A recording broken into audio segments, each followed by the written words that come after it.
మీ అందరికీ తెలుసు మరి ఇందాక నేను చెప్పినట్టు ఏదైతే బీసీల విషయంలో బీఆర్ఎస్ కాంగ్రెస్ కలిసి మభ్యపెడతా ఉన్నారో నిన్న మొన్న నవ్వొచ్చింది నాకు. కేటీఆర్ గారు పోయి సికింద్రాబాద్ జిల్లా చేయాలని ఉద్యమం చేస్తున్నారు. 10 ఏళ్లలో సికింద్రాబాద్ జిల్లా చేయమని అడిగినటువంటి వాళ్ళందరినీ కూడా అణచివేసి జైళ్లలో వేసి విస్మరించి ఇవాళ మళ్ళా కొత్తగా పోయి సికింద్రాబాద్ జిల్లా చేయాలని కేటీఆర్ గారు మాట్లాడుతూ ఉన్నారు. నేను ఒకటే చెప్తా ఉన్నాను, రేవంత్ రెడ్డి గారు జిల్లాలు పునర్వ్యవస్థీకరణ చేస్తామని చెప్పి మాట్లాడుతున్నారు. కానీ మనందరికీ తెలుసు జనగణన చేస్తున్నటువంటి కేంద్ర ప్రభుత్వం జిల్లాల పునర్విభజన పైన పాబంది పెట్టింది 2027 వరకు. అయినా సరే రేవంత్ రెడ్డి గారు నేను పునర్విభజన అని మాట్లాడుతున్నారు. అది ఇప్పట్లో కాదు. కానీ జాగృతిగా మేము డిమాండ్ చేస్తూ ఉన్నాం, జిల్లాల పునర్విభజన ఎప్పుడు జరిగినా సికింద్రాబాద్ని ప్రత్యేక జిల్లాగా ఏర్పాటు చేయాలని చెప్పి మేము డిమాండ్ చేస్తూ ఉన్నాం. అట్లానే హుజూరాబాద్లో వరంగల్ దగ్గర ఒక డిమాండ్ ఉంది. పివి నరసింహారావు గారు ఒక్కరు మన తెలంగాణ నుంచి ఎదిగి ప్రధానమంత్రిగా పోయినరు, వారి పేరు పెట్టాలనే డిమాండ్ ఉంది. ఏదో ఒక జిల్లాకు పివి నరసింహారావు గారి పేరు పెట్టాలని కూడా ఈ సందర్భంగా నేను డిమాండ్ చేస్తూ ఉన్నాను. మరి ఇక్కడ ఇంకొక విషయం, బీసీ నాయకులు ముఖ్యంగా బీసీ మేధావులు ఆలోచించాలని నేను కోరుతా ఉన్నాను. మనకు కాంగ్రెస్ ప్రభుత్వం మొన్న జరిగిన కులగణనలో తీరని అన్యాయం చేసింది. బీసీల లెక్క తప్పు చేసి చూపింది, తక్కువగా చేసి చూపింది.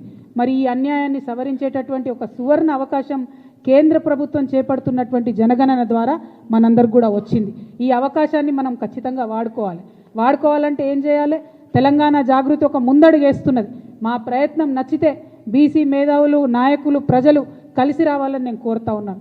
కేంద్ర ప్రభుత్వం రేపు చేపట్టబోయేటటువంటి కులగణనలో ఏదైతే కులాల పట్టిక ఉంటుందో ఒక్కొక్క రాష్ట్రంలో ఒక్కొక్క పేరుతో పిలుస్తారు. ఇంకా ఏంటంటే బీసీల సంఖ్య చాలా ఎక్కువ ఉంటుంది. బీసీల ఒక్క కులంలో ఉదాహరణకు పద్మశాలి కులం ఉంటే అందులో చాలా ఉపకులాలు ఉంటాయి. కుట్ర ఎక్కడ జరుగుతుందంటే పద్మశాలీల సంఖ్య వేరే చూపిస్తారు, పద్మశాలీల ఉపకులాల సంఖ్య వేరే చూపిస్తారు. దానివల్ల బీసీల సంఖ్య, కులాల సంఖ్య తగ్గేటటువంటి ఆస్కారం ఉంటుంది. కాబట్టి ఒక అధ్యయనం చేపడుతుంది తెలంగాణ జాగృతి.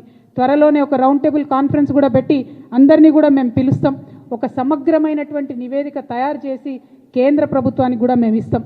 రేపు కేంద్ర ప్రభుత్వం మన రాష్ట్రానికి వచ్చి ఇంటింటికి తిరిగి కులగణన చేసేటటువంటి సందర్భంలో బీసీల సంఖ్య సరిగ్గా రావాలన్నా, అగ్రవర్ణాల్లో ఉన్నటువంటి అనేక ఉపకులాల సంఖ్యలు సరిగ్గా రావాలన్నా, ఎస్సీలలో ఉన్నటువంటి అనేక ఉపకులాల సంఖ్య సరిగ్గా రావాలన్నా, ఎస్టీ ఆదివాసీ తెగలల్లో ముఖ్యంగా ఇప్పటికీ సర్టిఫికెట్ రానటువంటి ఎన్నో తెగలున్నాయి, వాళ్ళ సర్టిఫికెట్లు వాళ్ళ కులాల పేర్లు సరిగ్గా రావాలన్నా, బీసీలలో ఉండే సంచార జాతుల యొక్క కులాల సర్టిఫికెట్లు పేర్లు కరెక్ట్గా రావాలన్నా ఇప్పటి నుండే మనం అధ్యయనం చేయాలి.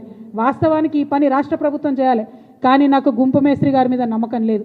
మొన్ననే బీసీలను మోసం చేసిండు, మొన్ననే మన సంఖ్య తక్కువ చేసి చూపించిండు, మొన్ననే మన సంఖ్య తగ్గించాలని చూసిండు. కాబట్టి ఈ అధ్యయనం ఒక బాధ్యతాయుతమైనటువంటి సంస్థగా జాగృతి చేపడుతున్నది.